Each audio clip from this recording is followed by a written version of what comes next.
Hello, everyone. One quick ask. If you wouldn't mind going to the iTunes podcast area and giving us a rating and maybe a little bit of a review, that would be awesome. It really helps out the show, boosts everything to where more people can see what we're doing. Thank you.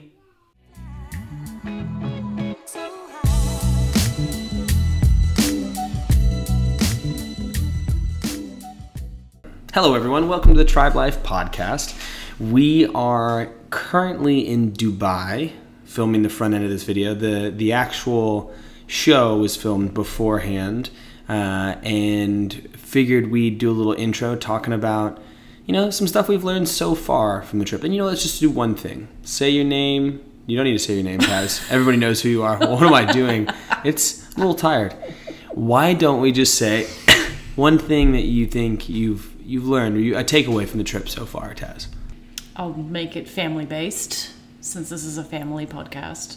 I think what is great about traveling, obviously because we get to spend so much time with each other, but what it also does is it allows us to work through problems a little bit more with the kids, and specifically Oaks, because I think he's at this interesting stage of his life where he's having a lot of emotions and feelings, and not to say we didn't work through them before, but I think we have a little bit more time on our hands, and we can kind of think about how to deal with it, how to approach things, and we can follow up a little bit later because we're still in each other's space, rather than we've dropped him off at school, or now we're going somewhere else. It's like a continuous evolving thing, I feel like. Yeah. I feel like it's more how I would like our parenting to be. Just more the focus is on the kids and our family. It sounded really weird, but... So you're basically just saying that the trip has forced us to focus on the parenting side of things and the consistency. Yeah, I think that's it. I think it's just being more consistent. Yeah. Trying to be more consistent. Because we're around each other more. Mm-hmm. Yeah, I agree with that. I think for me, right now, reflecting on it, I'm realizing how much I like being in one place for longer. What? I'm in all honesty, such a whiny baby. No, I'm not. I just it's hard. We're in one place for a couple days, and then all of a sudden we're in another place, and then another place, and another place. And I love all the places that we're going, but the constant packing up and moving our stuff and unpacking, and packing up and moving our stuff and unpacking, it's just it's not bad, because obviously I'm still enjoying myself, right, but it definitely is not what I would choose to be doing for longer periods of time. Yeah, I think how I can justify that or deal with that is that I know when we get to these other places, we will be in one spot for a little bit longer. Yeah, that's not the point. What I'm saying is what I'm realizing for myself is how much I enjoy being in one place for a long time. Yeah, you're definitely a homebody. It's strange because I'm also a homebody. But you love travel. Yeah, when I'm home, I like to be just at our house and at home. Right. But it's weird. Yeah. Anywho, that's it for now. But let's talk a little bit about Jill and Eric. So on this podcast, we have Jill and Eric, two good friends of ours. Tucker. Jill and Eric Tucker. Jill and Eric Tucker. Taz is throwing in the Tucker in there. And the podcast is actually really fun. They're both Buddhist. And I think that there's a lot of the info that's really good and reflective, and just a solid banter back and forth. We obviously have a lot of fun with these two as well. There's a lot of laughing. So if you don't like laughing, turn it off now. But yeah, good friends and good conversation. Enjoy.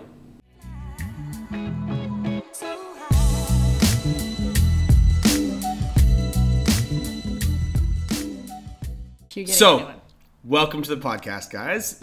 Today, we have two of our super-duper good friends, right? Are they our good friends, or are they my good friends and you just tolerate them, Taz? Maybe. Just kidding. That's not the answer you were looking for. That's not the answer I was looking for. In fact, that is rude. We have Eric, New Zealand charm. I know, right? She hates movies, like we discussed earlier, and she's got that sick New Zealand charm. So we have Eric and Jill, and what's your last name? Tucker. Yeah, what was your maiden name, Jill? Kunish. Kunish. Good old Jill Kunish. Common spelling. The common spelling of Kunish. What's that? Koonish. Kunize.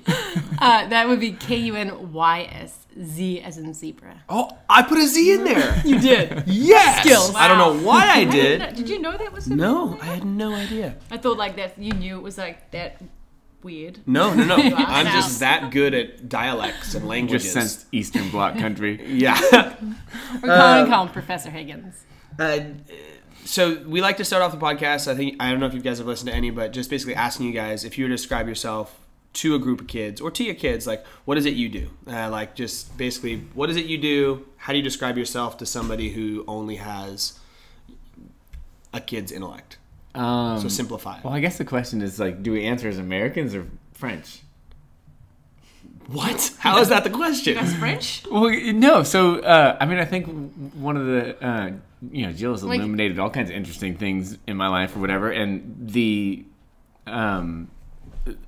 when we started talking about France, actually, we talked about France, about how we just Really didn't like it? Didn't vibe with us. Yeah. Yeah. And, so if you ask an American, tell me about yourself? They're going to say their job, where they live, and where they're from. Yeah. Right? Which is like, in the French eyes, that's the rudest thing you can possibly answer because if you're getting to know someone. Yeah, because that sizes you up like financially and like kind of puts you in your socioeconomic bracket, right? Gotcha. Whereas as a French person, they would be like, that's what something you'd only want to right? know if like you're deeply connected. It'd be like being like, okay, what's your cup size? Yeah. What's your waist size? What's your cup size? Yeah.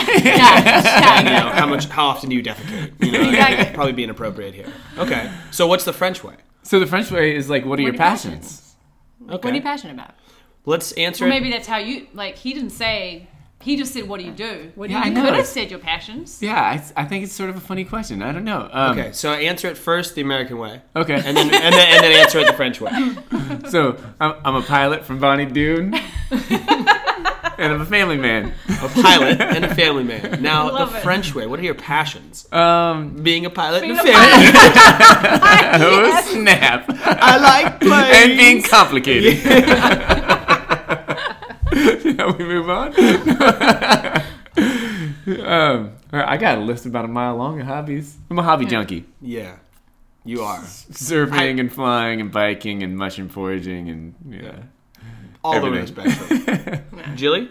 I would say I'm going to mix the French and the American. I would tell a group of kids that I am a creative, that I love to use my imagination, and I love to explore life in terms of color and love and light and exploration, and that I am, and then my like adult side would be like, I am an ex-veteran of the fashion industry, and I love cooking and exploring flavors and foraging and primitive skills. Primitive skills and foraging. That's where you guys bonded. It was over that mushroom foraging. Well, that. She was searching when for I was mushrooms. leaving. Yeah, it was amazing, man. And I She just found say we discovered that together. Yeah, absolutely. Yeah. So let's go into your kids real quick. Who are your kids? How old are your kids? And what's the? Oh, and I'm a mom. And you're a mom. Yes. And I'm a mom yes. and a wifey. Yes. So what are your kids? Who are they and what are they? Alden and Malloy. Alden is 6 and Malloy is 4. And are they boys, 2 girls, boys. toads? Alden is a Virgo and Malloy is a Libra. I was definitely looking for the astrological sign. I wanted to get into California. That puts everything into context for me. Virgo and Libra. Oh, people are getting the picture now. What are the rising signs? I don't remember. I'm a bad hippie mom.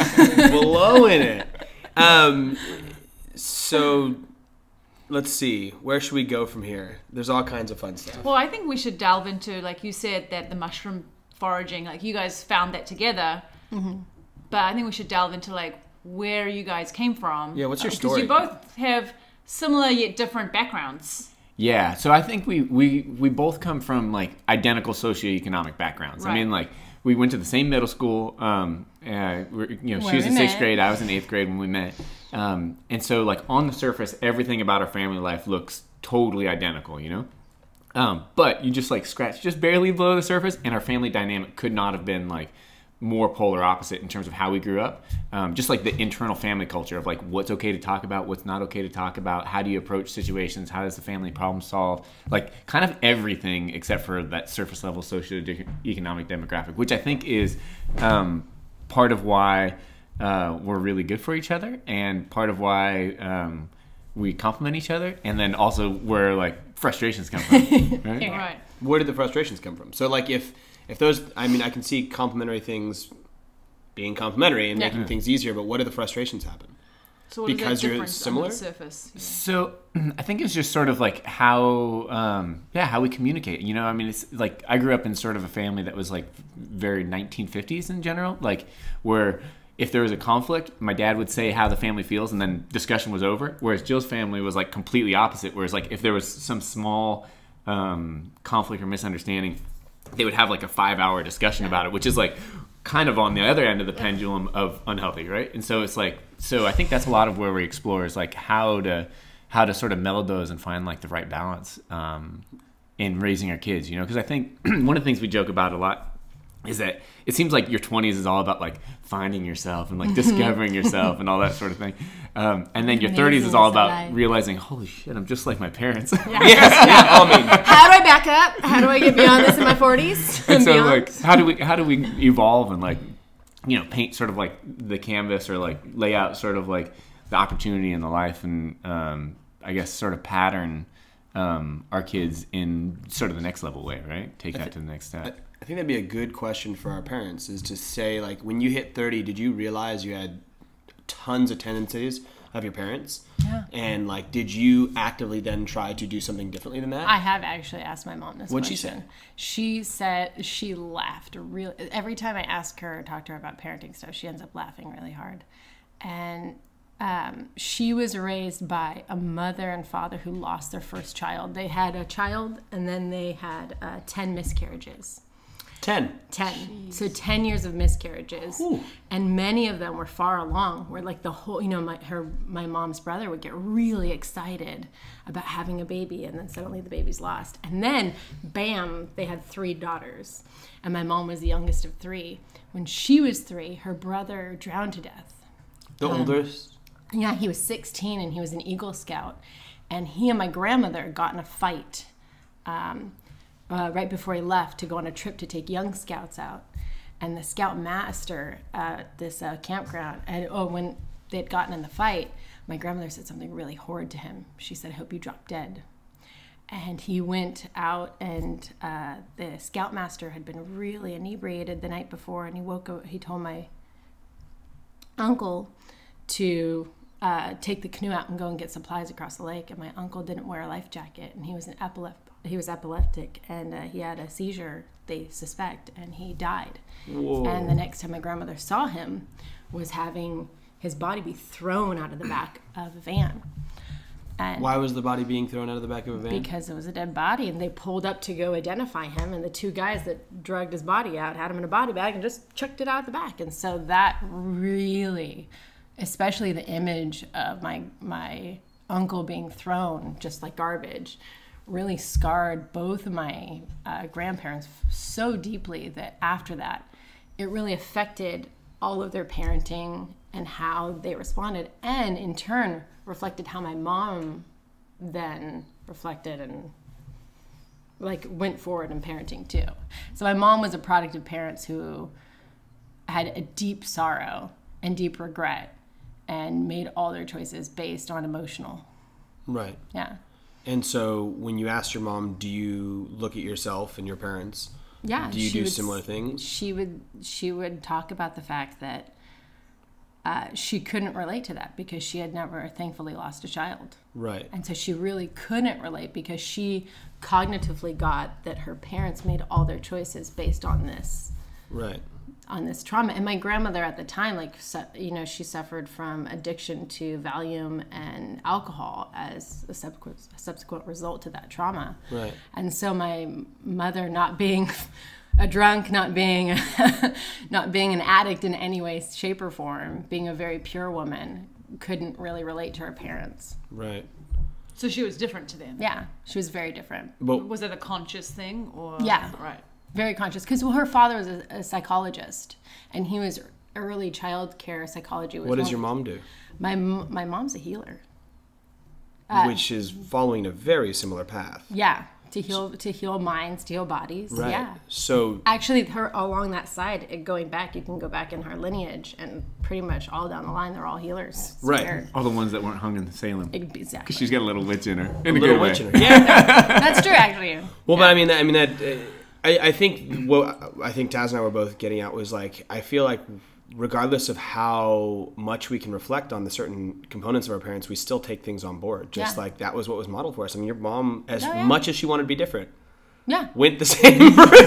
And you're like, And I would say, like, and I would say on God. that note, as her as a parent, I would say as her as a parent, you know, like I'm definitely a child.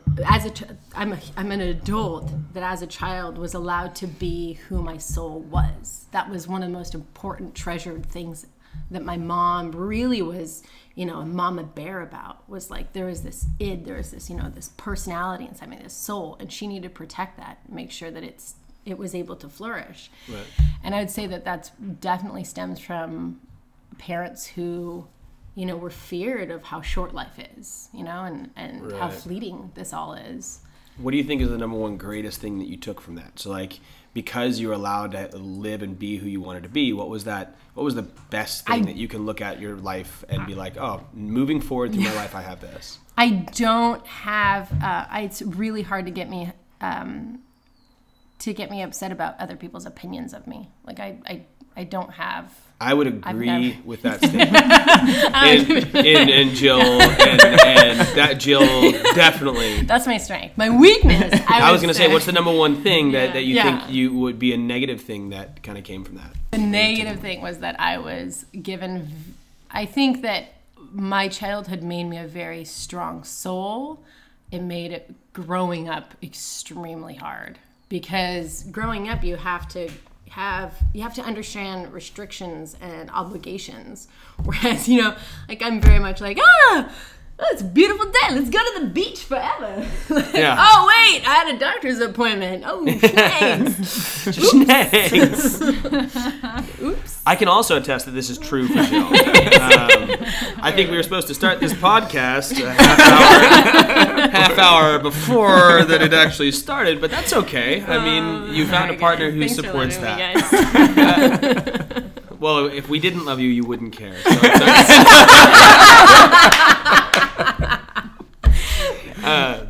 I definitely love that you can reflect enough. So what are you trying to do differently than your mom did to you, to your kids? Like, are you trying to do something different so that they don't end up with the similar thing that you have necessarily on the negative side, but maintain that positive? Yeah, you know, I'd say on that note, it's I remember I was thinking about when I was younger. I remember I had trouble with math, and I remember thinking about it. Well, someday I'm gonna have kids, and when my kids learn math, like, well, then I'll have to learn it again. So, like, why do I worry about it right now? And I wrote that check, and now I'm cashing it.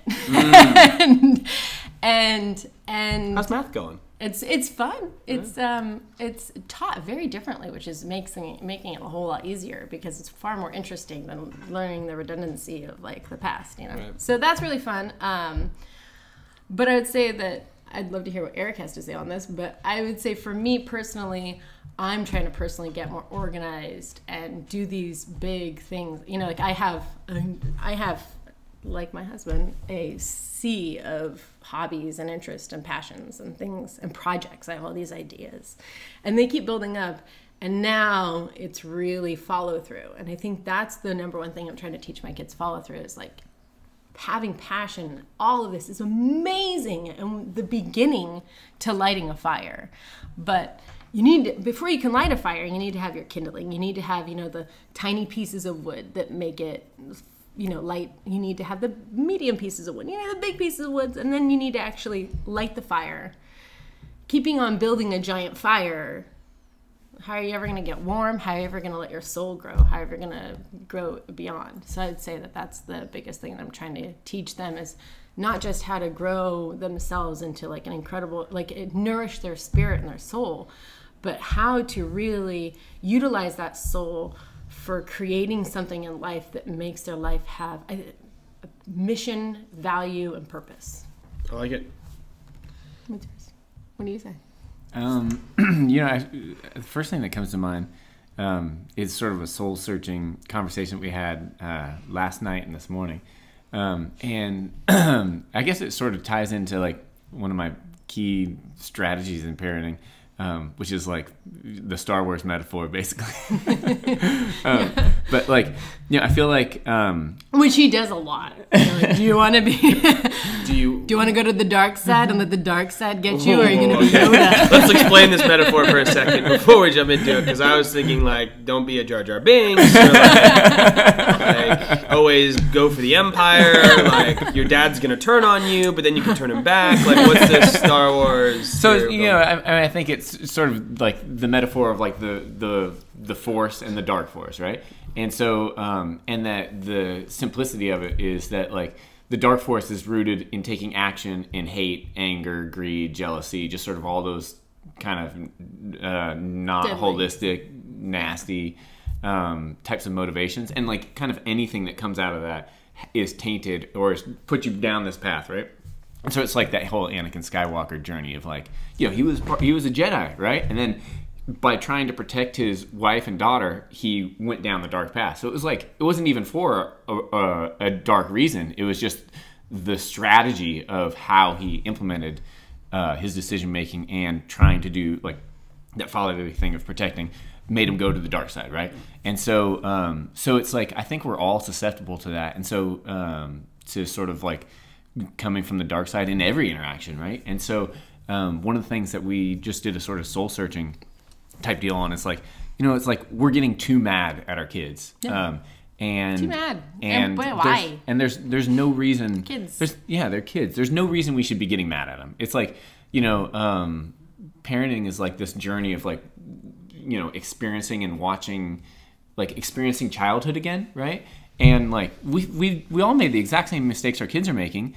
And then, Right. why are we getting mad when they? We're saying the exact Yeah. same things Our parents say. Yeah. This is why we have to move beyond this to the 40. And so it's like, why are we getting mad at this? It's like, there's no reason we should be getting mad. We should not be getting personally angry at those actions. It's like, and it's not easy, right? Because like, it's frustrating. It's all get out, right? And we understand as adults like that. Like I talk to the kids a lot about boiling points. That all animals have boiling points, and I think that's really important because when You mean when they taste the best? I'm curious as to the and then boiling point. like there's the boiling point, and then water goes from being calm to being in like a your tipping face, point. popping. All animals have tipping. this? All animals, yeah. It's like if you poke a dog or an animal long enough, it's going to respond to you. Eventually it's going to Eventually, Right. it's going to respond, and it's either going to go away. It's going to do that flight or flight.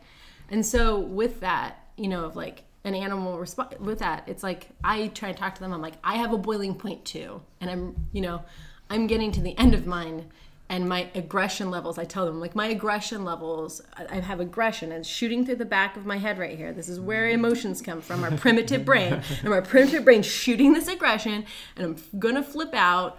And we have this thing one time where like, come on, get it together now. But it doesn't work very well. It comes in and out. But Yeah. But so you guys are you're very transparent with them about that, though, Yeah. right? Like Yeah, because I don't ever want them. we We don't tell want them them to ever we're feel making like mistakes we're all- lying to them. Right. Yeah. all over the place, And not right? like this ever gets easier. And I don't you feel like because you do that, they actually have a little bit more compassion towards you. They're like, because I know, for example, with Oaks, like if I warn him, like I'm at my point now, buddy. Yeah. Like if this happens one more time, I think I'm gonna flip. Yeah. And then he kind of gets it. Not I call it turning every monster. not every single time, but a lot of the time he gets it, and he's like, okay. And then like 5 minutes later, he's like, oh mom, like you're they the do. best. And you're like, Or they bring you a flower. Yeah, Or they bring right. you a rock or a Lego. Right. And they're like, I made like this they for you. get it. Yeah. So I think like kind of along those lines, like so this morning. So I guess the sort of like the goal is to be like more zen in and not as personally. It's like keep your personal emotions down so you can be calm and like clear of mind, sort of like a Jedi, right?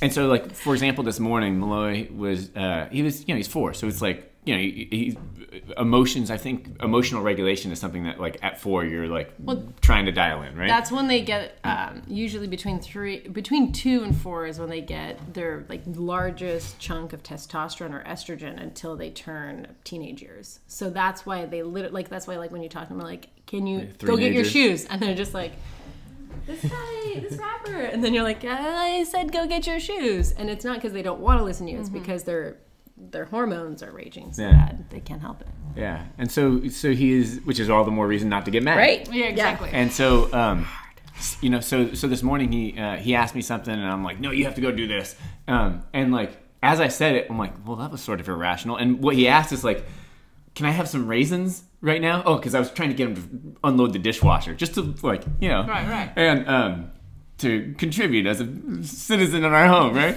And so anyway, so I was trying to get him to unload the dishwasher. And he's like, Papa, I want some grapes or raisins before I unload the dishwasher. And I'm like, no, unload the dishwasher. And that's what I'm saying. I'm like, this makes no sense, right? And then he looks at me and just goes, you know, just like an ear-piercing scream of just like whine scream, like I'm just gonna flip out till I get what I want, you know. And I think my initial gut sort of just like reaction would typically be like you go to timeout, and like to get angry and like to like kind of go over that tipping point, and then it's just like dysfunction junction, right, on all accounts. And so, but I kept in mind, I mean, this is just one example of like how I was lucky enough to like hold my shit together, and so, but I think it's an example of this where like, instead of getting personally engaged and personally enraged and letting my own emotions come into it, I went to him and I said, boy, come here. And like got him to like take a deep breath and come out of that like rage screaming fit. And just like, psst, like, let me tell you a secret. He's like, all of a sudden he was like captivated, like, this is different. and I said, hey, instead of screaming, because you can't whine to get what you want, I said, why don't you just come to me and say, hey, Papa, can I please have a handful of raisins and then I'll go unload the dishwasher? Try that. And then like I reset back, and then he came to me and just like, and he got all excited. It was like, because I gave him a tool instead of like reprimanding him, which doesn't really accomplish anything. Right there. I think that's like ultimately what we're trying to do is like, you know, like, if we look back at this age, you can see the tools that your parents tried to instill in you, you know, like you can see like, you know, it's like telling the truth, you know, don't be a dick, you know, like, you know, like mind your manners, be polite, be like, you know, like these things. It's like you want to give your kid a toolbox that they go forward in life with, that they constantly have the mindset to not just know, oh, I got a toolbox, but actually recognize, like, I think one of the things we did most successfully so far was teach Alden to breathe. It was more Alden than Malloy. Since he was a baby, like before we did diaper change, before we did anything, we'd say, okay, we're gonna 1, 2, 3, breathe. And we breathe with him, which then later ended up being like when he started getting really frustrating behavior, started being really great for us, because then it would be like whenever he needed to breathe, there's also time we needed to breathe. But it's really hard to remember all these things and these goals, but you want them to have a toolbox that they go forward in life with, that they don't just have, oh, I got a toolbox I'm carrying around with, but that they get like, I'm angry. Do I have a real reason to be angry about this? Or am I just am I tired? Am I sleepy? Am I hungry? I don't know many adults who can do that. I think like, I mean that's the exact thing you're trying to do right now for yourselves. Yeah. I mean, and you're adults who are incredibly reflective and are far on the side of being not letting stuff bother them, and you're still having to work on that. Yeah. So like, dude, it's so deep. It's such a huge so weakness for me. honest. I mean, it's a huge weakness for I think every human. Every human. I think that's what people in a lot of these spiritual worlds try to aspire to be, right? Yeah. But there's just certain things that build up that get us to a point, like your boiling point. Mm-hmm. And I mean, I think that's one of the things that happens with our kids. And what I see a lot of is someone will snap at their kid, and it'll be an instance that they shouldn't have snapped at their kid, but they've got a whole day of built up microaggressions that lead to this one thing that all of a sudden was kind of minimal, but it's got to this point where you didn't let it go and you snapped on them. And I think the key now is figuring out when the microaggressions happen earlier and pointing those relationships out. You know, like having that conversation with the kid when it happens earlier and being like, hey, I'm not going to just push this away. I'm not just going to like not listen to you scream, or I'm not just going to do this. I'm going to like sit down with you and be like, hey, this is how I'm feeling right now. Yeah. Like, this is what you're making me do. And that will lead it to where you don't have those points. I mean, that will hopefully help it so you Sounds don't like have a great those- theory. I would say, You know, like, but like, talking Putting to it in them practice like is the challenge, Like they yeah. understand. Yeah, that they're equal players in this. I think too many But they're times we younger. underestimate them. Not, Oh my not gosh! just, Culturally, everyone everybody. Culturally, from people from the moment Alden was born, our oldest, we well, pretty soon, early on, it became one of our primary strategies. Is just that like children are way more competent. Like we typically teach like 2-year-olds or 3-year-olds probably like they're 6 months olds, and we treat like 1-year-olds like they don't understand anything, and then we treat like 5 or 10-year-olds like they're 5. I mean, it's just like we don't. why is that? So like, is that it doesn't make any sense to me to change your mannerism for dealing with a something. Yeah, like but you look at Arrow. Like Arrow doesn't communicate. I mean, verbally, yeah. But like he understands absolutely everything, and if there's something everything. that he wants to communicate, he figures out how to do it non-verbally, right? But like, so I think we typically just give them credit for whatever they add to the conversation, right? I think they also give you that right back. So like, if you treat your kid like an idiot, he's going to, or she is going to have a much higher likelihood of being an idiot for longer because well, even Because with that's a technique for manipulation. oh yeah, And we're all, I mean, that's the amazing thing that you get, like, no matter how marvelous and wonderful and amazing your child is, you still see the horrors that are the realities of humanity in them, like the powers of manipulation, the powers of, physical, roughhouse, like the like physically aggressive, greed, jealousy, all of it, yeah. part of being a human. I think, and so what I think is also the reason why in the past, I think that it worked in the past to suppress your children, because when you think about what a child does, like back in the day, like most people like tilled the earth. We're just going to go for the longest period of time. You tilled your earth and you lived on your land with your family and you took over the family land and you kept this family legacy going, right? Well, if you keep your children beneath you and make them know you don't understand it, you're not there, you're suppressing them and you're keeping yourself on the top of the ladder. But we don't need to do this anymore. Like we don't, as a society, we don't need to do that. That's not. What was the reason for it then? Well, for then it was to keep the power structure. It was to keep that pyramidal power structure. But why did they need fathers it then? on top? Because to have the powers, because they need to be, it's like, imagine letting a bunch of kids run your farm. It's like, you need to make sure that your food comes in. You need to make sure that there's certain things that have to be done that come with age and the understanding of like those things that I'm trying to learn, time management. I wonder if that was an issue, in, like the monarchy type of system. Yeah. Of, like, kings I and think queens definitely and, influenced it. But I wonder if sure. it was an issue within like true working class families, or because like you get a shovel to dig with as soon as you can hold the damn shovel to dig with. Like, you were given responsibility to a very young age. But you're like, still treated beneath. You're still treated like I remember seeing like but that was inadequacies within someone's ability to understand themselves, and like that's that's how humanity's evolved. Like if you look at cognitively, where as a nation where we sit now than we did years ago, you could still argue there's a bunch of idiots, but there's a far more people who are self-aware and who are paying attention to how their actions impact other people, and who are looking at a much bigger picture, whether it's because of the day and age, like the information age, empathy, but like, or it's just a product of natural psychological evolution, like in humans. Who knows? But I think, I don't know. I think we're at a place now where the generation of parents that we have and the generation of people that we have is, at least within our circles, is far more willing to look at faults within themselves and have them exist and be okay, but know that they're there and do it's okay a that conscious daddy effort to wants do to something wear different. mommy's shoes sometimes. Daddy likes it. Well, you can look And at daddy's happy, mama's happy. you can look at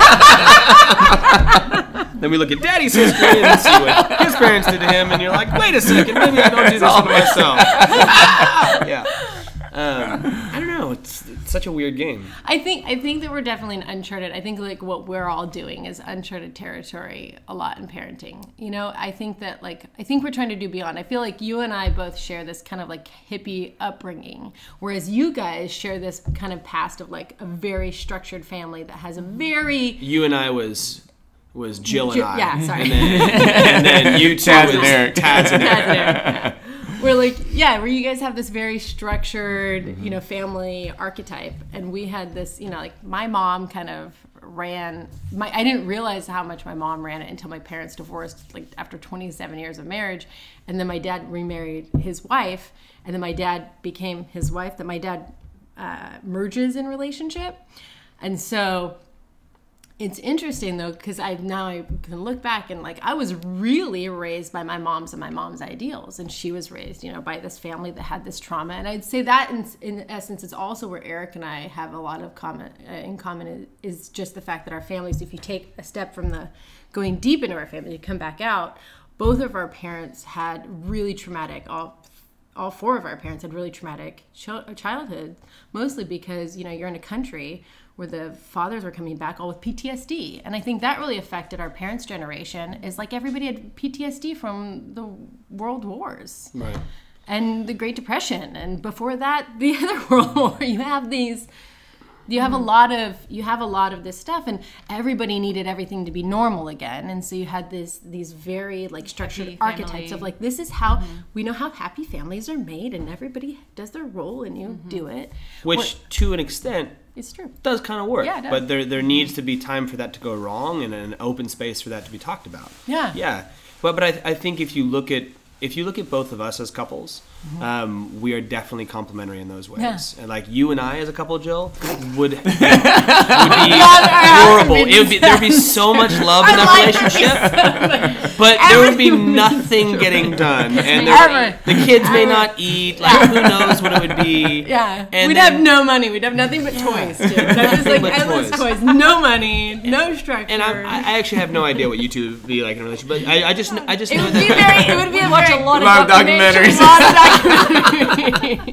But I do think that finding somebody who complements what you do is and not complements, but like is reverse of you in a lot of ways. Like you have, like we talked about this before, but it's like we have the same underlying value structure, but how we approach life is different, and what we value and how we move through the world. But I think that really bodes well for having a well-rounded child. Like when you look at a well-rounded relationship. Yeah. Oh, absolutely. Yeah. Absolutely. I think absolutely in the relationship part, as long as you're willing to work through shit. It's not peachy, and you always have to be the bigger person. Well, I think you just have to like decide like this is the deal, and like we're working it out because that's what we decided. Right. Right. Like if there's no other option, it's like working it out is the option, right? Yeah. Right.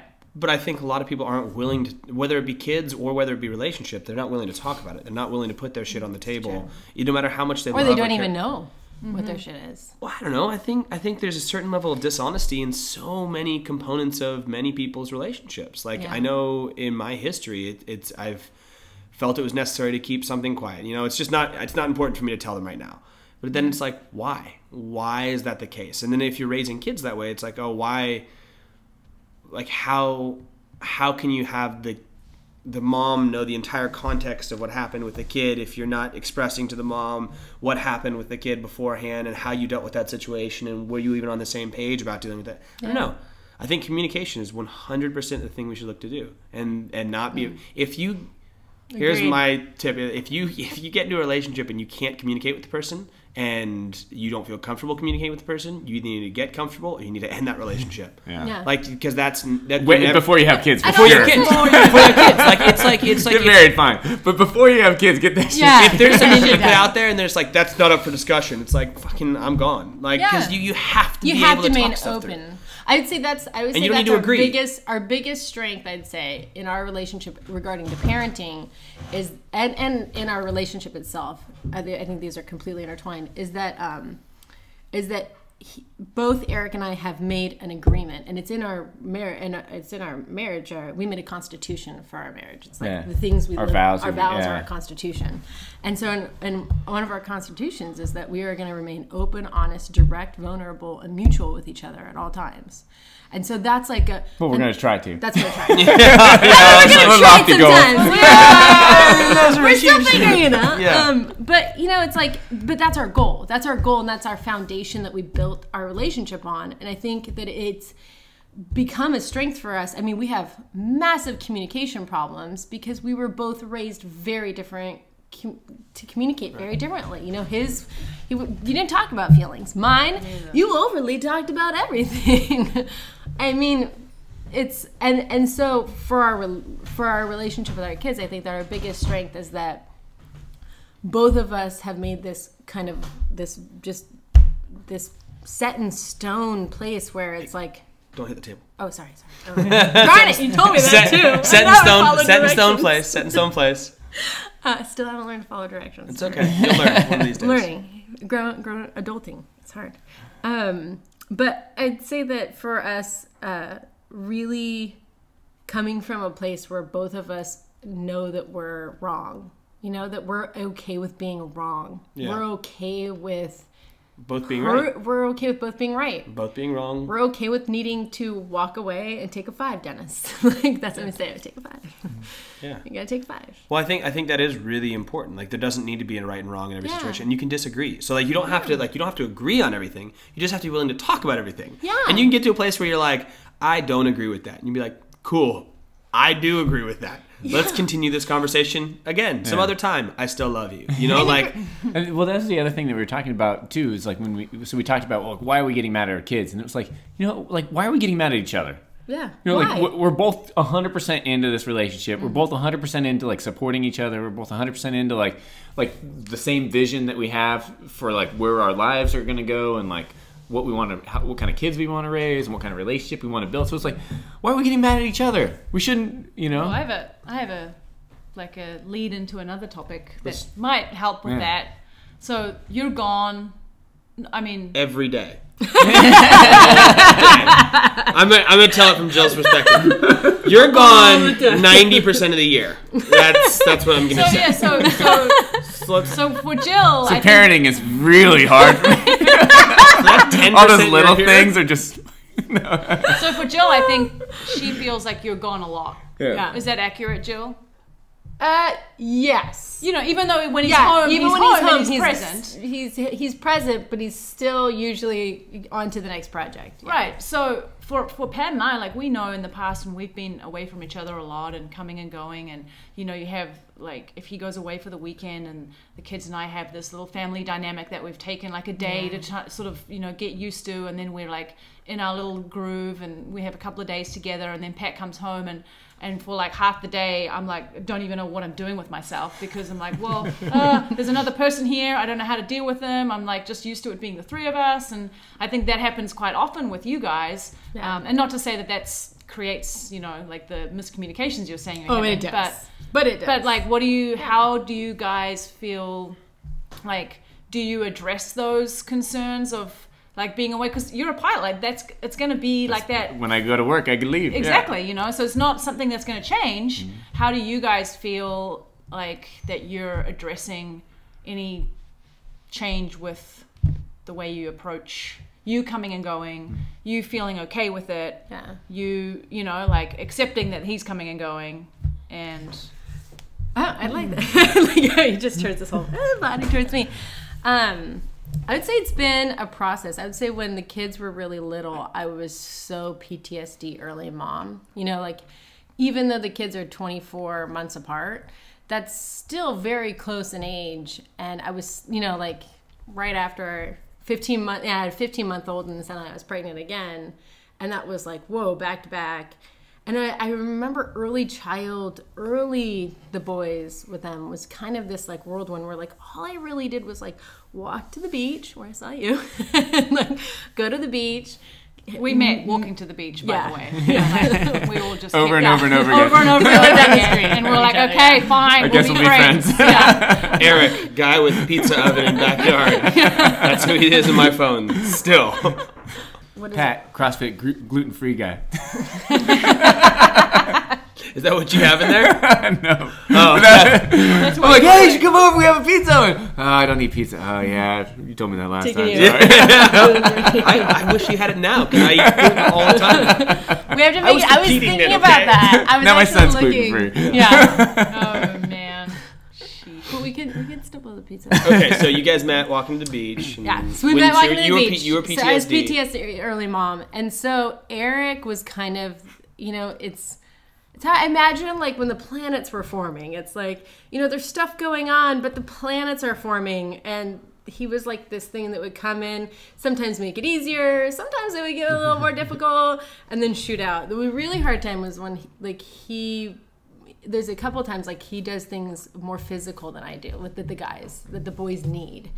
And that has like a good slap everyone. Like wrestling and stuff, like right? Wrestling.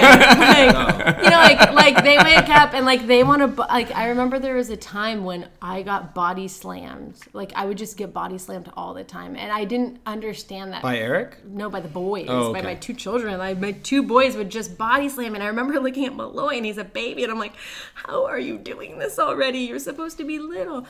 But so when they were really little, I kept a really tight, like very small world that like I moved in and hung out a lot in my backyard, had a lot out in gardening and hung out a lot at the beach, and that was like the world. And then now I would say over the past, especially moving out to the country, because when you're living in the city there's lots to interact you with, and now we live in the country. I would say that I love what it's done for our boys because it's allowed them to really just get in depth into play and mind and outside. There's just these worlds that they create because there's no other stimulus unless, you turn it on. And as long as you don't turn it on, it's like they're just there and exploring. And I would say Eric being gone now, it affects them more. It affects them more. They're more aware of it. But we have modern society. We're modern technology, and so FaceTime helps, and all those things help. But I would say we're still developing. Kind of like I heard your sisters and your brother-in-laws talk with you guys, and they were talking about how, for he'd be gone for months, and thankfully I don't have that. The longest he's gone for is a month. It's always at the most inconvenient time. Like when she's 9 months pregnant. Yeah. And already has a toddler. And already has a toddler. Necessary. Or we just move and you're gone for the first month of us moved in. Like he left, we moved in and they left a day, 2 days later for a month. That's always humorous though, because you can always, those are the sufferfests where you look back and they were hard, but they're hilarious. So they actually end up being more beautiful than bad. And I would say that though now there's this new, where Alden's reached that 60-year-old blossom of cognitive and, self-awareness that he feels Eric being gone way more. And I'm just really learning that. I would say that it's just transitioned. And so I'm still discovering what this new, reality with Alden and Eric being gone is. But it's hard. Especially because, it's usually when the doctors, they get sick usually when he's gone. And Always. I've been to the hospital. I've been to the ER 3 or 4 times on my own or What was that week with Malloy? With 7? Yes, so. One time with Malloy for 7 times because they thought he had something really hard. And Eric was gone and I was 7 times to the ER alone. Those were hard. That was really hard. I feel like we have I feel like that's another major area where we could work on better. Yeah, and I think that's what I'd say. I'd say it's still growing. We're still... I was going to ask you guys if you had any other people going through this. What do you? Patience. I'd say that this time in life is about learning. With children, it's about patience. It's about calming yourself. And I think the biggest thing that we do to harm ourselves, and the biggest thing I do to harm myself, is having expectations. And having, it's when you're I'm going to wake up and I'm going to do all these things. And then it's no, today my family needs to have a home day and to know how to do that. And I'd say that being a solo parent gives you a blessing of really knowing your children deeply, because you don't have another person that you're bouncing off a third relationship. Even though there's 2 kids, I'm still getting to know both boys, because kids are, you know, naturally narcissistic, and they're just, you know, these little balls of narcissists that are developing themselves and bumping into each other.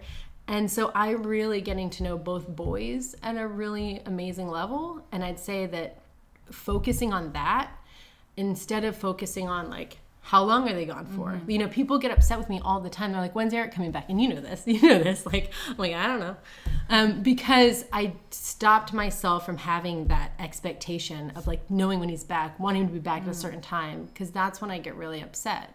Yeah, I think that's great advice. Like, I think that's the evolution that I went through with Pat, especially when the kids are really little. You start feeling, and you know, you might not have this feeling, but I sense you do, like from the discussions that we've had, you start almost starting to resent the person that's away, and for absolutely no reason. Like, it's completely irrational, but you just, because you're in the thick of it, you're like with these kids every day, and you know, it's hard and it's fun and it's tiring and it's like really emotional, and the other person, even though they're off working for the family, and you understand that, you know that they're not just like going partying, but they're not there in the thick of it with you. So you just like, you can't help but have these like feelings being like, well, you're not here, so you don't know. Or so I think for me, like, it's evolved over time to just, like you said, to just be patient with it, and to not like let those negative feelings enter you, and be like, yeah, have a great time. Like, if they call out, like, yeah, we're out for dinner with like 4 other adults, and you're like, cool, I'm in a bath with 2 Toddlerville, going crazy. You know, like, I got pooped on like, today. I'm sure Eric, and I'm sure Pat, and I'm sure like they would way rather be in home. the bath with the 2 toddlers than be having dinner with 4 other adults. You know? I think we can do a better job of, and that was something that I had to come to terms with, is like, yeah, I'm working for 2 straight days, like 11-hour days where I'm working my butt off, and it's exhausting. And by the time I come home, I'm exhausted. But you've had a harder time than me. Yeah. And I think framing that in my head of making sure I can be extra there for them, and especially the first day or 2 that I get home, it's like really important, because I could very easily, and I used to very easily, be like, I'm really tired. Like, I've just spent this time working my ass off. Yeah, I'm going to be with the kids, but I really don't want to like involve myself with the kids that much. I don't want to be the one to take them to school or to do these kinds of things. But if I can try the second I get home to be there for you, and like, if you ask me to do something, yes, how can I do this? How can I do this? And just like shrug off being tired, which is most of parenting, right? Shrugging off being tired is, but just realize that in our world, my job is less important and is always going to be less difficult than the amount of effort and importance that my kids have. That's so, but really cool that you realize that. Well, I mean, in an essence, it's really hard to do, because that job makes us money. That job allows us to live. So if I place it at a lower importance, but it's like when I don't know, I felt that helped Taz get to the place that she is when I go away for 2 days, I come home, or 3 days, because I'll leave Friday, come home Sunday or maybe Monday, and it's like, if I can try to be as present as possible the first couple of days, and just be like, hey, I know I've had a hard time, but I'm not going to talk about it. I'm going to just talk about how awesome, how I can take these kids off your hands and listen to what you have to say, and not try to solve the problems, and just like, and I think, I mean, you guys do this with everything in your life too, because of, you know, your spirituality, and you always put other people first. Yeah. And I think that's kind of what Pat's really getting at, is like, if you, rather than like feeling sorry for yourself or feeling like, well, I'm this, I'm that, it's like, well, how are they feeling? Like, they must be tired, they must be this, and you automatically just get into a happier kind of mood when you put yourself in the other person's shoes. Yeah. So something that Jill's done, that she grew into, I think, I don't know if it was like consciously or subconsciously or something like that, or if we I can't even remember if we had this discussion, but one thing that really helps for like the traveling from like the person's side of like the one who's traveling is that when I get home, so it's like, you know, like I agree, like, you know, the person who stayed home has just like done this insane marathon. No matter how taxing your life has been, it's like, it's this insane marathon. And one of the things that she's done is that rather than her marathon stopping in her mind, like the second I come through the door, she acts and envisions, or she acts as if her marathon stops, like, you know, even if it's just like 5 minutes after I come through the door, or 10 minutes after I come through the door, then it that makes the transition like that's just insanely supportive because like when early on, like as soon as I come through the door, she's like, "It's yours," right? And it's like I don't even know, like I still got like my bags and like it's like even if it's just like 5 minutes, like you've been on this marathon, just go 5 more minutes, and that has been couple the two things that we were just saying together. So if I come in the door ready to go, and then she gives me a 5 minutes breather, that's like it's like that's the boom support network. shakalaka. Boom Oh my god! yeah. Oh yeah, I love you too. That's funny. I would take these. It's gonna go kids. on tonight. That's It's gonna be yummy. Well, I would say that that does come from. I remember consciously when I made that choice was actually a conversation I had with my mother. Funny that these conversations go back to these beginning places. My mom was describing to me what it was like having her father come home, and she said that every time her father would come home, they of course did have a very beautiful 1950s home, and he had a study, and he would go to the study, and he and my grandmother would have a drink with each other, and that they would sit and have a drink with each other, and that the children were not allowed to come in, not allowed to bother them, not allowed to do anything near them, and the doors would be closed. And then after their drink, they would open the doors, and then the children could come in. And I remember just thinking to myself, like what is wrong with you? And my mom really beautifully, I would say that a strength my mom has is my mom has focused a lot of her life on empathy, on empathizing with others. She's an empath, and it's a skill she has, and it's something that she's very much blessed and cursed my brother and I with. And so, but I started thinking like, wow, what was that like for my grandfather? And because she's like, my dad had worked long hours, and my mother wanted to give him a place. He's talking to people about their problems. The last thing he needs to do is come back in to a family, to a home, to his home, and have there be more complication, more problems, more stress. And started thinking about that, and it became a lot easier when I started working again, and I started feeling what that was like, going from stress at work to coming home to stress at home. And those two things, like that conversation I had with my mom describing this to me, which was like, well, I'm not going to give him he doesn't get a study. You don't get a study. He kind of has a study. A glass of wine. Yeah, he does. He doesn't, neither of us really drink, so that's not a deal. But giving him space to acclimate was really what it ended up turning into mine. It's just like allowing yourself to come in, instead of like jumping in and trying to do, of like really like allowing him to acclimate, us to acclimate to him coming home. And then just kind of going. So I got two things on that. So one is helps. It helps. Yeah. Not saying it's easy, because it's not. So one is, we've been talking a lot about like being parents and like raising kids and stuff like that, and one of the things, in order to be, or it's so much easier to be a successful parent and a successful team when you're in love with the person, right? Yeah. And you're like vibing, right? Rather than like at odds with each other, which we all go through ebbs and flows, right? Yeah. And so no, never. I never go through ebbs and flows. Constant heart all the time. And so and I think. I think one of the things that I've been trying to do sort of lately, or maybe like the last 6 months, and it's been kind of on my consciousness of like, we have to keep our love alive. And so like, the idea that like foreplay isn't just in the bedroom. Foreplay is like a psychological game for all like weeks. So like if I'm gone for a week, it's like, the day I leave, it's like I'm starting my mental foreplay game to like just kind of keep like the romance alive and like the chemistry alive, and like so that spark is still there, because like when you come from a place of love, it's like, oh, it reminds you of like how we all did this. It makes your wife wake up at 4 o'clock in the morning and make you breakfast. That's my second thing. So perfect segue. So this is something that Jill does like almost every day. I leave, and like no matter what time in the morning I leave, she gets up and makes breakfast for me. And if she's not nice breakfast, not just like breakfast. It's not a bowl of granola. It's like we call them love muffins, and that's sort of a hand-me-down from my parents, and a tradition sort of my parents started. Really cool. Sometimes she'll make breakfast and like leave it in the fridge ready to go, and all I gotta do is take it and walk out.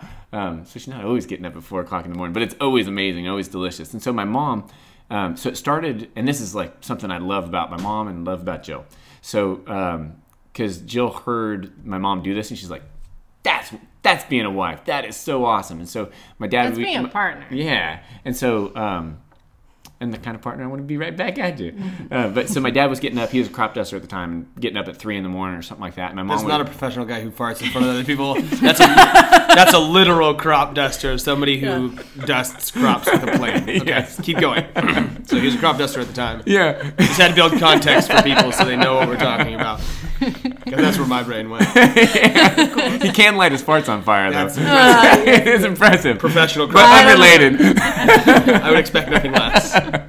But so he was leaving the house at like 3 a.m. or something like that, and she would work at the hospital as a nurse, and she'd get home fairly late. But anyway, she would always get up in the morning and make him just like a little egg McMuffin, like a fried egg on a sandwich. And so they called him love muffins. She'd make him a love muffin every single morning before he went to work. Because only love will wake you up at 4 o'clock in the morning. Yeah, To go. and so Jill started doing that, and it's like that's just amazing. I mean, it's like an amazing sort of like act of service of like I love you, and it's like this is clear. What do you do that mimics that replicates that for her? Oh, I don't know. Do I do anything I that would good? say, well, I would say that we, at some point in time, Eric read, or we just went over the descriptions of the 5 love languages, that book, the 5 love languages, and we figured out what our love book I gave languages you. are. Yeah, yeah, exactly. The book you gave me. And then we figured out what our love languages are, and mine are acts of service. And so Eric will, and I love, like I could drink a hot beverage, like a cup of tea, all day long. So he'll oftentimes make me cups of tea or just he's always willing to do acts of service. And I would say just willing to do acts of service when I need them. Not all the time are they not, sometimes he's not stoked about it, but push comes to shove, he'll always be like, yeah, I'll get that for you. What is your love language? Human touch. Human touch. Human touch. Yeah. Yeah, ours are similar. Mine are acts of service and Mine is verbal confirmation. Yeah. So you're the best. which is really funny We love you, because Kat. it's really funny because We do. her whole life growing up, she never got verbal So confirmation. it's really hard So for me in to do. her head, Oh, yeah. in her head, she has no tendency to give verbal confirmation. Acts of service is not my strength. Exactly. Well, so Yeah. take this out. I never did anything for same other with him. people ever because my mom did everything for me. So it was this never is what- like. This is what you was a guys great have this in arrangement. common. This is what happens, and I think this is very common. You start doing, without knowing about the 5 love languages, Yeah. you start doing your love language to the For person. others. So And get frustrated that it's not working. because I'm like Yeah. doing stuff all the time. She's And always why doing you shit give- for me, and I'm like, cool. and he's That's how my life constantly is. telling me how much he loves me and how amazing I am, and you're the best at this. And I'm like, And why you give practical Okay, Christmas cool. presents. but it just doesn't go over, right? Because Yeah. your Yeah. love language isn't as impactful. it's So nice, like, it's nice that he says all those things, and I'm sure he finds it nice that I do those things, but it's not important to him. Yeah. No, He So, loves like, the sweater, But you but get he hired- really wanted that Nintendo game that plays 500 Nintendo games. No, but it's like she could make me dinner, or I could make my dinner, and it would mean the same thing to me. It doesn't wow. mean anything to Yeah. me. Like it's like So your energy is way better spent speaking their love language. Exactly. right? Yeah. But yes, but it's so ingrained in our personalities of what we do, and this is how a relationship works. That it's like that's what we do, and but so you have to actively fight your own tendency to be like, I'll just get the dishes after. I'll get the dishes right now because that will mean something to her, But then here's what makes it even double down for me. If I do the dishes, I really want to hear "good job on the dishes," but because she doesn't vibe like that, she won't then say "good job on the dishes." But so I'm doing learning more how to- now. yeah. Yes, she better. Yeah. But then I go, well, did she even see the dishes? Then you Why start did I just do building the up that dishes? resentment room, yes. and all it is like, "Good job, buddy, thanks." Yes, and Yeah. that's all I need. Just the good job, you're doing great. No, but I Yes. literally No. say it sometimes because in my head it sounds so ridiculous that I'm saying that.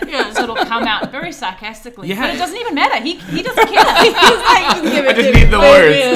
Well, but there's sometimes when she says it, I'm like, she doesn't mean that. Like there's something she'll say. I always mean it, but I'm just She always like, means it. She does a hard, she's forcing herself to say it. So I hear that. I'm like, thanks. And you're saying that Good because effort. you know that I want to hear that. But I also, it's nice that To you hear. Yeah. are doing it. Yes. It's At the funny. same time. Let me go pick up this poop outside. The dog's laid. Because you'll love that. That's your foreplay. I think we're in a new. I think that one of the things I remember. I can't remember. I think it was a TED talk I listened to. But this guy was talking about human evolution, and he was talking about how every generation really is getting less violent, better, more sophisticated, and there's these pulse. And I think that unless you teach hate, and then you're just like, we're gonna keep us back in the past. We're gonna stay Let's right go backwards, here. guys. This downwards. This is more I want advanced to know hate. what it was like in the past. Yeah. Unless there's those really horrific things that are. Thankfully in California we get to experience more of the other than the latter. But I think we're in a new place with our kids. We're like, we acknowledge that these kids have a conscience and a heart and these beautiful souls that need to be protected and guided and are prone biologically to fuck up endlessly. Pardon. Excuse me. It's okay. Beep. We're explicit. Okay, good. And I think that it's only time's going to tell, because I think that when I look back at how my mom's dad had PTSD from the world, PTSD from losing a child, my father's father landed on D-Day on his 21st birthday. Happy birthday. And then fat the bottle of the bulges and managed to make it out with his life and a broken spirit, and raised my father with a belt, like most people in our society have experienced by their parents. And my father did that similar thing until he couldn't do it anymore. I remember the day my dad tried to spank me, and I looked back at him and I gave him these big puppy dog eyes like, are you really gonna do this? And he just bursted into tears, and he's like, I can't. I think about that now, my dad's 6'8", 6'9", and is spanking a child. It's like spanking my whole back with his hand. And he raised me better, and he did a better job. And he did there's still pain and hurt, and childhood's hard, and he did a lot of things that hurt me. I think he did more things that hurt me in my 20s and 30s than he ever did in my childhood. And I think that's my own personal thing, is I don't think you ever stop parenting. I don't think you ever stop being a parent if you're a good parent. You are a parent till the end of time. You're older, you're the wiser. And I think that's something that my dad got to 18 and was like, oh, you're raised, have a good one, And that's when I probably needed my parents the most. And I would say that, their generation could only go so far because they were raised by people who were deeply scarred and hurt and didn't have a lot to give. And then we were raised in a generation with a lot more love and a lot more compassion. And even though there was still that remnants of the past, I feel like our generation, or the people at least that we're surrounding ourselves with, are at least consciously making an effort to do better, and we're going to see what happens. Yeah, I mean, we don't know. Yeah, I think I've seen, but I do see the other side of it, where we've pushed into this pussification of a lot of people. Like you, oh my gosh, yeah. Like you look at a lot of, I mean, what are the term I've heard is cry bullies. These people who just cry about every freaking thing that happens to them, and they don't take responsibility for what's happening. And so it's gone so far in the direction of like, oh, we need to coddle a child, we need to do this and this and this and this, that we end up in this place of like, this person has no sense of taking responsibility for the shit that happens to them. Yeah. Like, you can be pissed that bad stuff happens to other people, but then if you're not going out and doing something about it, then that's on your shoulders. And you can be pissed if something bad is happening to you, but if you're not doing something about it, that's on your shoulders. You have to change. It might be harder or easier depending on the socioeconomic status that you're in, but the only person that truly has control over that situation is you. I would say going to spirituality on that sense, because I studied theology a lot because it's always been a passion of mine. I just love all religions. But Eric and I both kind of harmonized on Buddhism. And one of the things that Buddhism focus on is right speech, right mindfulness, and right action, and the idea that you are in charge of your happiness, that your happiness is yours. He's not in charge of making me happy. You're not in charge. A fancy car is not going to make me happy. This is not going to. Well, it might make you happy. For a minute, or for a while, until I rear end it, or somebody rear ends me, and then I get upset. It's like the only person that is in charge of my happiness is me, and it's this path and this person that I'm always left with, regardless of where my children are, where my husband is. Well, that becomes weird then when you're trying to raise 2 kids. Yeah. Because the only person who can make you happy is yourself, but then you have, these 2 other kids that you need to instill a certain sense of self in. Yeah. But you want it to be your sense of self because that's what you've kind of figured out at this point in time works well in the world. Yeah. But maybe not for me, because I want them to figure it out. Like, I don't know. Yeah. There's a lot of stuff. And that's, I mean, you said parenting stops or never stops. Never stops. I don't think it ever stops. But I think it changes. So, it does. So I think if my parents were to try to offer me advice on how to do certain things constantly, and like I was a child, I'd be like, hey, fuck off, like whereas I think their continued love and support, like indefinitely. That's what I think. I think that's the role of a parent, is a continued love and support throughout the entirety of that thing's life, regardless of the decisions that they make. Agreed. We have to wrap it up. We have to wrap it up. Okay. Go ahead. Yeah. Okay, let's just quickly answer this question. For extraordinary wealth, would you be willing to have terrifying nightmares every night for a year? I could take a year of Absolutely. bad nightmares. A whole lifetime of bad nightmares? No. But a year? Yeah. I could put up with anything for a year. I mean, my dreams are too real. Me too. I can't do it. Oh, I could take it so easy. bring it. I'd wake up and be for a lifetime of Well, I don't dwell on anything for any longer No way, than I wouldn't be able to. like 30 seconds. Oh, really? I'll dwell on something for like 30 seconds, then I'm like, okay, on to the next thing. I have too many end of the world dreams. Yeah, the world's ending too many times. Okay, gone. and then if you guys could go back to when you were pregnant with Alden, your first, and give yourself one piece of advice, what would it be? Man. I don't know. I'm going to go because I thought of mine and because Connie's was. I would say if I could go back, I would want to hug myself and just hold myself. I would just want to hug myself. Because goddamn it, you deserve it. No, because being an early mom is just... It's hard. Yeah. Super hard. I remember how hard it just, you feel, it doesn't matter how great your partner is. It's very lonely. Your body, regardless of if you had an easy birth or hard birth, birthing a life is so astronomically just so...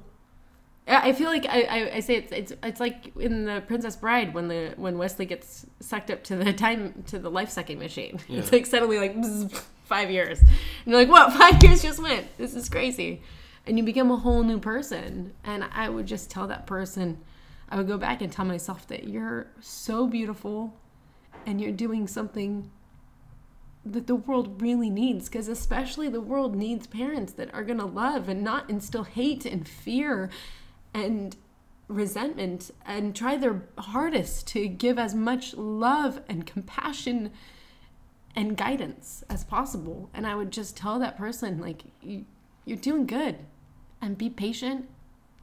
That's it. Can you top that one? I can't top that one, but I got an idea. You're doing good. By the way, I think it's activity that you have to do for her. You can't just say you're doing good. Pat, you're doing great. Thanks, man. I really appreciate your comment there. No, but so I think that I think it's like a parent. The first thing that comes to mind is like your kids' first experiences of things are like so important in like formatting who they are, and I think that there's a bunch of examples I can think of for our kids, and like sort of like the situations that we put them in or allowed them to stay in or whatever, that end up causing like negative outcomes or like sort of like building blocks or like whatever. In who they've become or what they're scared of or all that kind of thing. And so, I think like a perfect example that's like a really simple one is that like, so my family has a Thanksgiving talent show every year at the end of Thanksgiving, and it's awesome. My grandma used to do a headstand every year as the finale. I mean, it's like, like I did karate and like music, and like my cousin always sang Disney songs. I mean, it was just like, it was always just like full of character and like totally about like what family is about and like just being human and celebrating everybody's unique facets, right? But so the first time Alden ever got up there, he sang a song from his school. And it was really awesome and really cute. And he was so proud of it. And he was like sang, he was like 3 or something like that. And he sang in front of like the whole family. And there's like, 25 or 30 people or something like that. And a few of our family members like were laughing. And it was like totally like laughing at him. Like they were totally being insanely selfish. And like, and it was like you could totally laugh at it because it was like, it was really cute, and they were laughing because like they thought it was so cute and so funny. That he was doing. He just saw that they were laughing at it. But from like a third person perspective, it was like they were laughing at him. They weren't he wasn't laughing and thinking what he was doing was funny. They were laughing at him from a place of love, but they were still laughing at him. And so that so 3 years later we talked about doing a talent show. No one's like, I don't know, but so like that. You take that forward, and that's where like stage fright comes from and all that sort of stuff. And that's like, not a huge thing in life, but it's something that like we're going to have to spend, the next 10 years trying to help him rebuild, where it was just one particular instance, you know what I mean? So like as a parent, like looking at that situation, all these young parents. Yeah, looking at that situation, I think it's sort of like, trust your gut. Like we knew it was wrong. Yeah. And it's like, just like trust when something's wrong. And do what's in your power to protect your child, because that's the most important thing in those situations. I wish we'd stood up and said, "Hey guys, like hold on a second. Who do you want to be?" So protect your child. Yeah, protect your child, but like put them first rather than like how do we navigate this situation? Social obligations. I like that. My saying is that I always try to go for is like I allow them to take physical risks, and I will always protect them emotionally. Yeah. So I'm going to do my very best to support and protect and build context around everything emotionally, but I'm going to let them take physical risks because broken bones heal. It's harder to heal a broken heart. It's harder to fix it. What is it? Harder to fix a broken man than it is to raise a that quote was great. Yeah. It's like harder to fix a broken man than to raise an unbroken child or something like that. And I was like, ouch. Deep. Yeah. Okay. Cool. Well, thanks, guys. High fives over the mics. Boom, boom, boom. Love you guys. Boom. All right. Thank you guys for listening to the show. And if you wouldn't mind heading on over to iTunes, giving us a rating, and also writing maybe a little review, telling people about the show, as well as checking out our sponsors, Perkia Rings, as well as Cat and Cloud Coffee. That's Perkia, Pyrkia. Use the code TRIBELIFE for a little discount.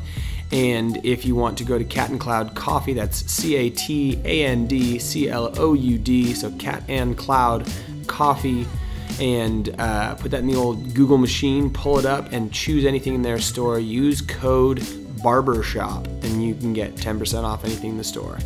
All right, thank you guys. Have a wonderful day or night, wherever you're at right now.